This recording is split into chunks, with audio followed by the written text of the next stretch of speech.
Okay, so I haven't... Okay. This is a nightmare I may not be ready to live through.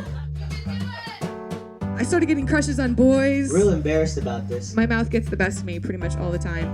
Okay, I'm just like, how do... Okay. All right.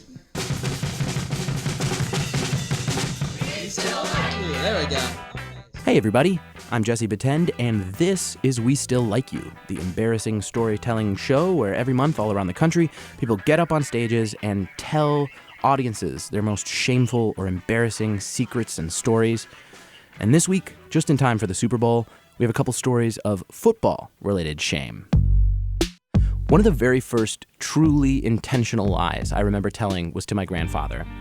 He was a huge sports fan. We're talking the kind of guy who, when he took the family out to dinner, he would tape every single, baseball game, 6-7 nights a week on his old VCR, and then he would sit with his back to the TV in the restaurant.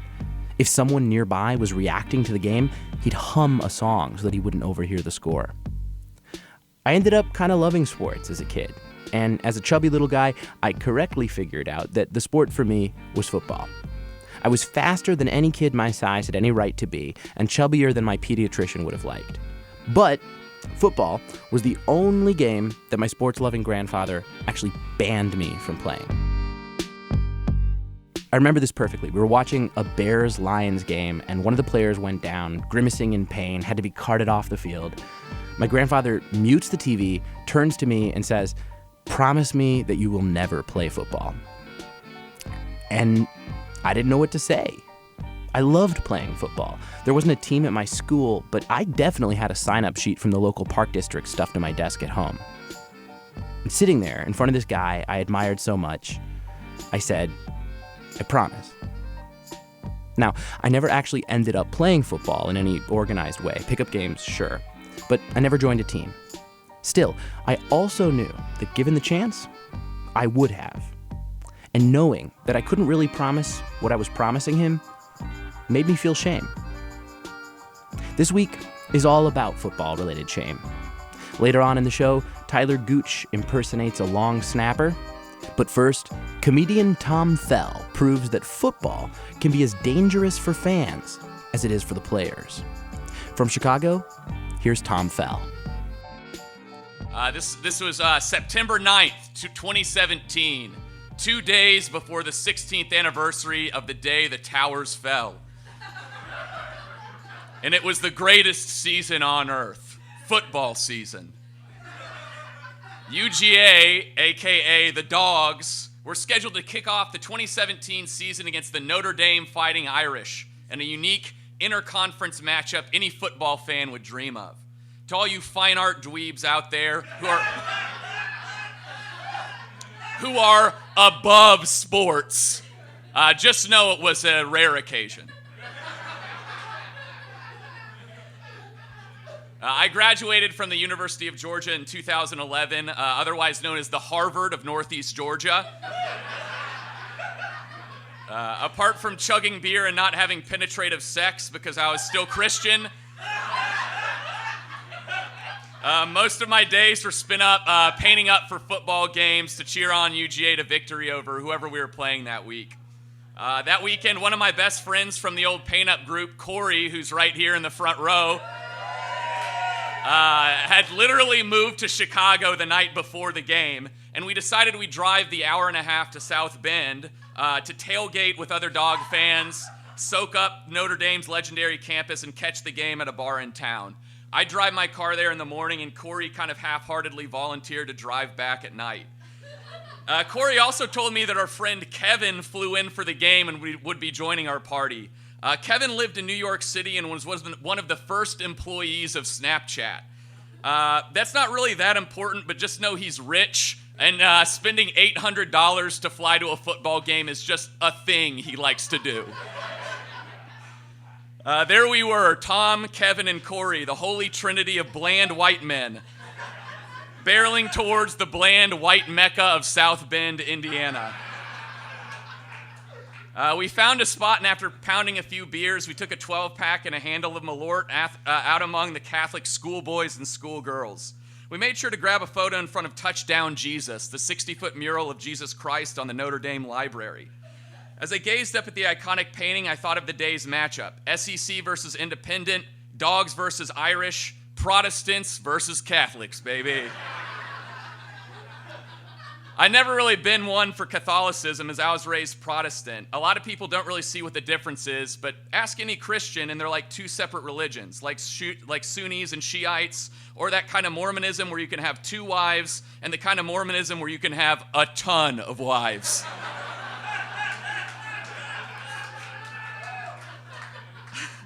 One of the biggest differences between those Catholics and us Protestants is their belief of salvation through works rather than grace.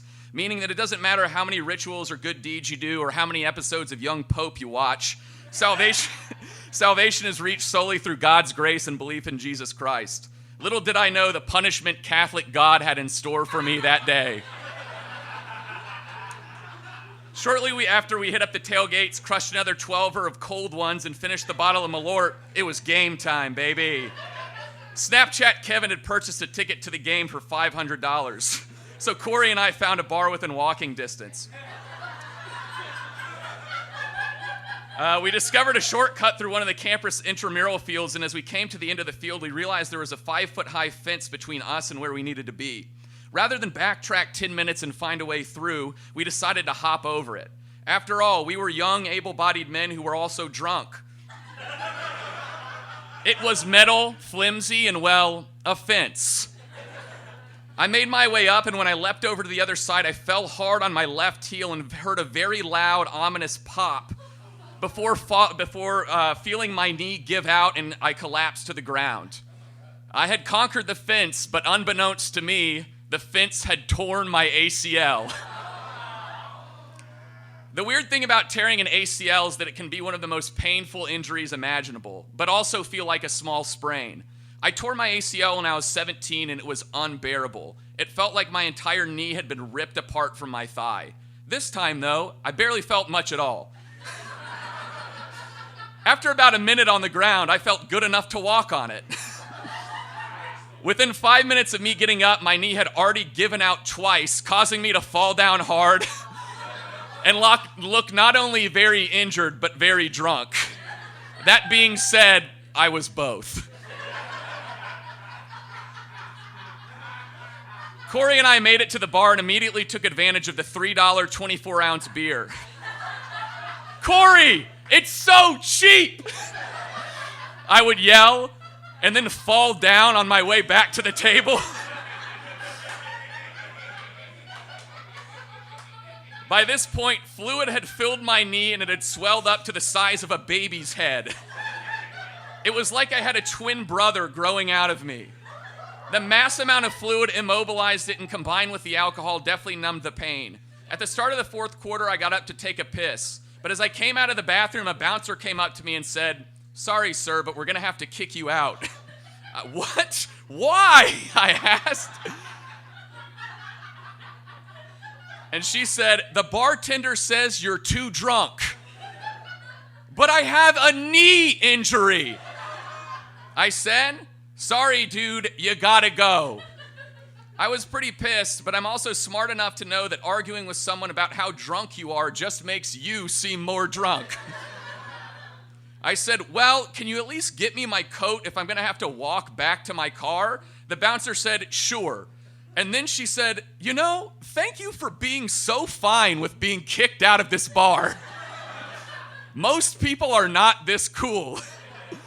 To which I just walked away. And there I was, drunk, crippled, out on the curb with no idea how to get back to the car. I aimlessly stumbled around a dark South Bend like a fratty Odysseus, staring at Google Maps until my phone died. At this point, I just have to meet up with Corey and Kevin like we did before cell phones, 1999 style. After an hour and a half of limping, I made it back to an almost empty parking lot except for Corey and Kevin were slumped up against the car. Both are pretty drunk, but Kevin was really pissed. Corey climbed into the car and passed out. He had not taken it easy during the game. I felt nervous about driving back and contemplated taking a nap to let the booze wear off. But then Kevin decided to drop the bomb that he was mad because he had a 6 a.m. flight out of Chicago to Peru the next morning. He had to go to Peru because the people of Peru needed to know how to market with Snapchat. And who would I to withhold such a wonderful app from the home of Machu Picchu, El Nino, and La Nina? So I made the shameful decision at that moment to drive home drunk with a torn ACL.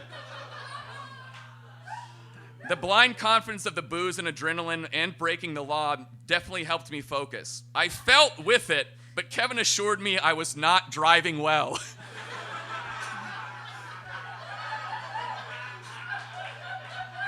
By saying things like, dude, you're swerving a lot.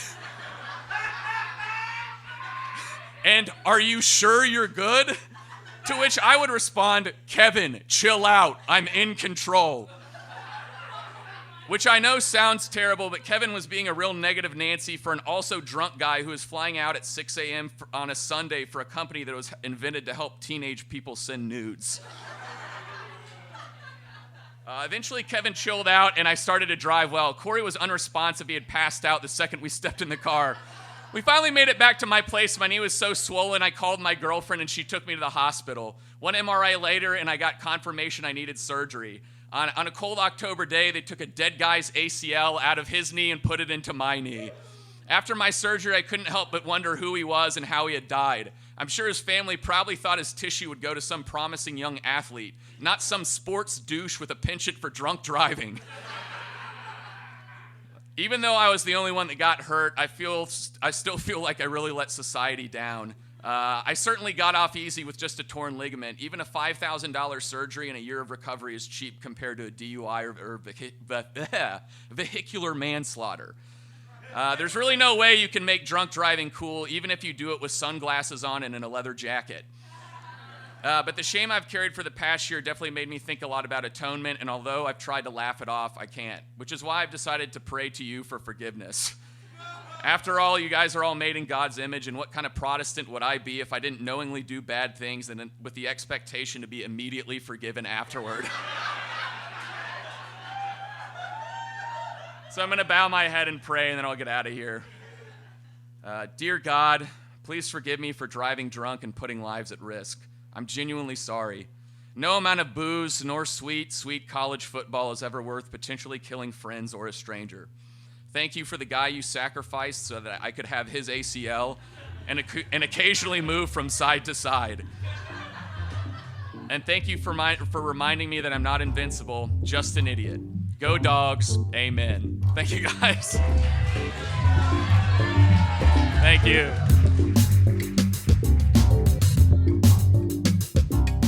Comedian and writer for Cards Against Humanity, Tom Fell.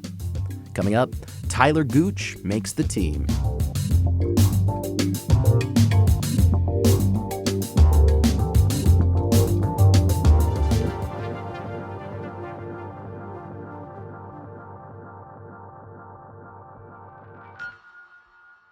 Growing up, Tyler's mom was a huge football fan. So when word gets out that he's trying out for his college football team, his mom is prouder of him than she's ever been before. And that's a really good feeling. So if he wants to keep it rolling, Tyler's got to make the team. From Louisville, here's Tyler Gooch. I started playing football when I was 8 years old. That was the first year I played tackle football. My mom made me play football. We were the only kids, my brother and I, whose mom made them play football. There were a lot of other kids there against their will, but no one else at the behest of their mother. Everyone else's dad made them play. My mom was, if you've ever seen the movie Remember the Titans, there's the little girl that screams at the players and the coaches and the referees. And that's what my mom was growing up and also as an adult. She would scream at the coaches and the players. Specifically the ones she knew, which included me, and the officials. She got multiple penalties at football games. I don't know if you've seen football, very rare for someone in the stands to get a penalty. She did it twice. She did it 2 times. So I played football. She got me into it. I played all the way through middle school and through high school. And I had had some offers to play small-time college football. Then I injured my shoulder, had to have surgery, lost all those offers to play football. Decided to have the shoulder surgery the Friday before spring break because I was working on 13 years of perfect attendance. I know, this guy's cool. I don't know how you guys spent your senior year of high school spring break drinking or whatever, but I had a machine that would pump controlled narcotics straight into my veins. So please try to get on my level. I'm very good at spring break. It's a 4-month recovery after the surgery before you're able to use your arm like normal again. So I decided, sort of in secret, that I was going to take a year and then I was going to try out for the football team at the University of Kentucky. So I told no one because I found it's a lot easier to fail if no one knows you're failing. So I thought if nobody knows about this, it'll be a lot less embarrassing when I don't make the team. Then I made the mistake of telling my mom why I was getting up at 6 a.m. to go to the gym during the summer, and then she started telling all of her friends, and before I know, everyone I know knows that I'm about to try out for the football team. And when I graduated, my high school was 3 years old.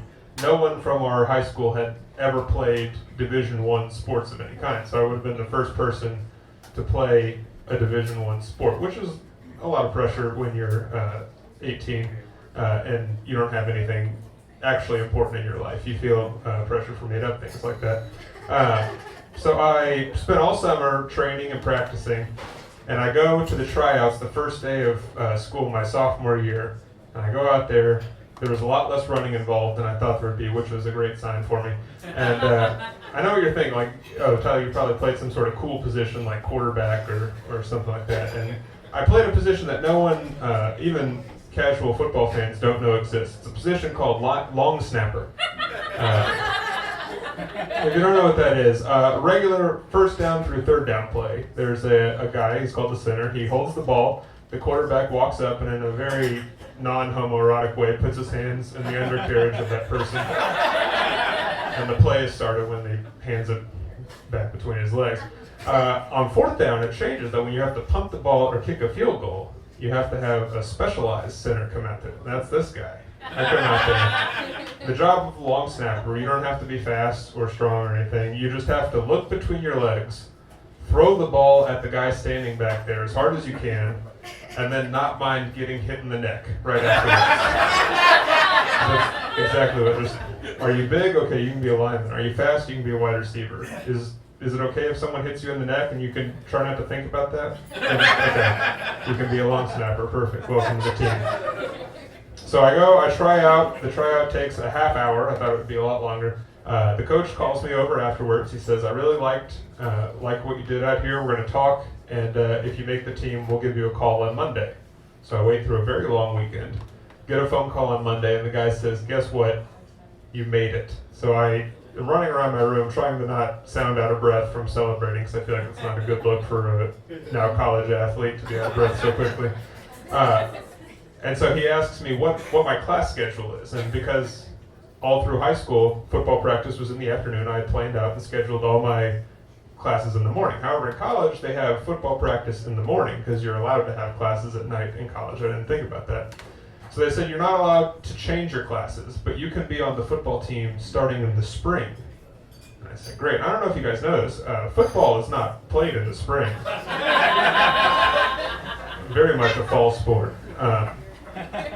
So I wait through the semester, come the beginning of the spring semester, they give me a call, they say, come to this meeting, you're going to be on the football team. So I come, I show up, they give me a bunch of workout stuff, they give me a sweatshirt that has a football team on it, and it has my locker number, and I wear it everywhere, even after it gets to be like 80 degrees outside. It doesn't make any sense to wear a sweatshirt. I still wear it.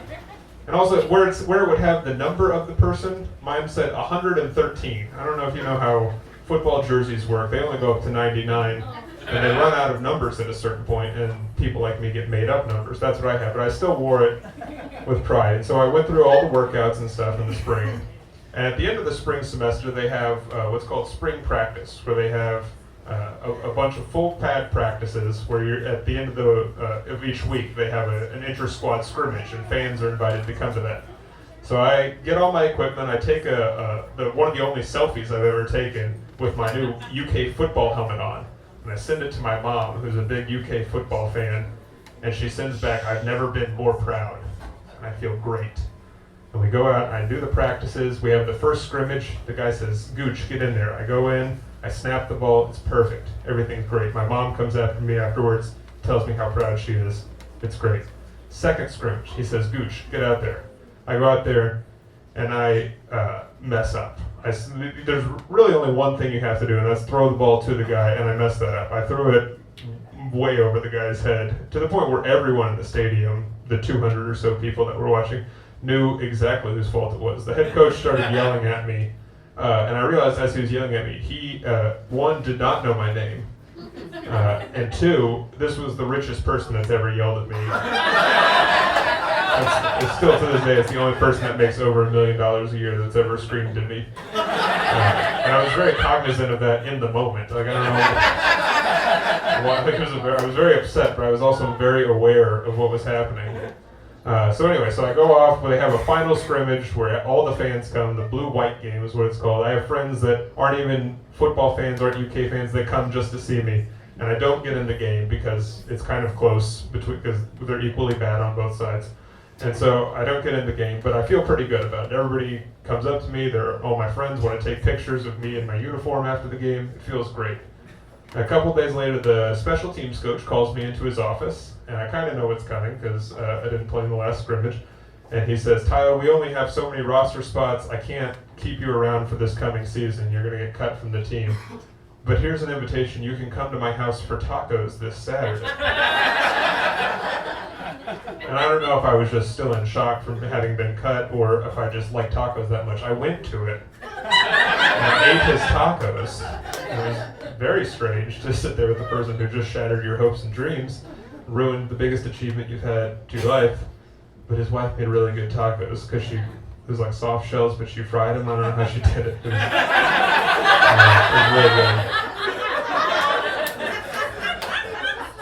So anyway, so I get cut from the team. I call, as I'm walking out of the building, I call my mom, and she's at work and doesn't answer.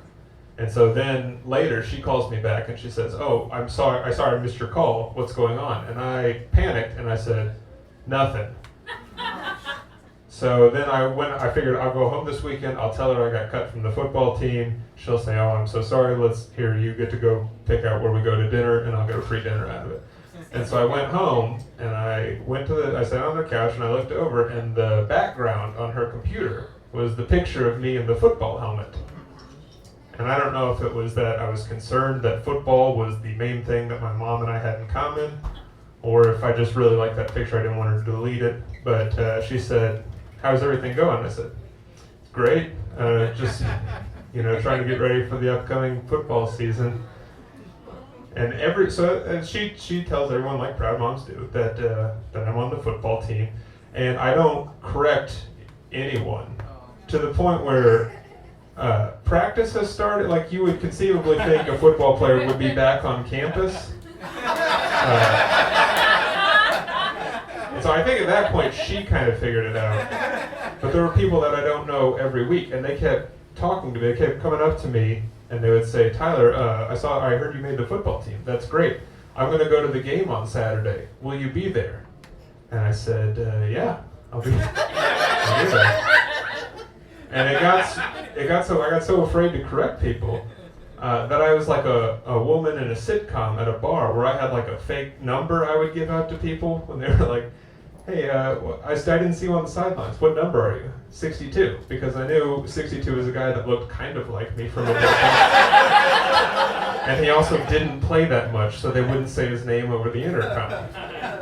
So I just, 62. Here's maybe the biggest mistake I had. I still went to the football games as a fan. Like, I would sit in the stands, and people I know would come up and be like, "Aren't you on the team?" And I would just say, "No." I don't know. So I don't know, that's pretty much the end of my story. Just, there was not like a nice conclusion. Everything just slowly unraveled. There's some people that still may think I played 4 years of football at the University of Kentucky. For you guys or anybody listening to the podcast, I did not. I just feel like I need to come clean about that. I guess I should mention, a few years later, I needed some money. I applied to be a high school football coach. And I put on my resume, University of Kentucky football team. But I just put 2007, or no other years. And the guy said, 2007, you guys went to the Music City Bowl. You have a ring for that?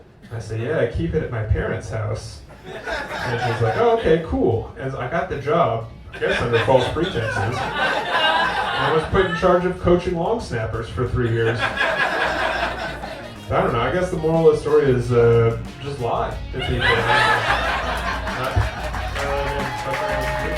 Thank you.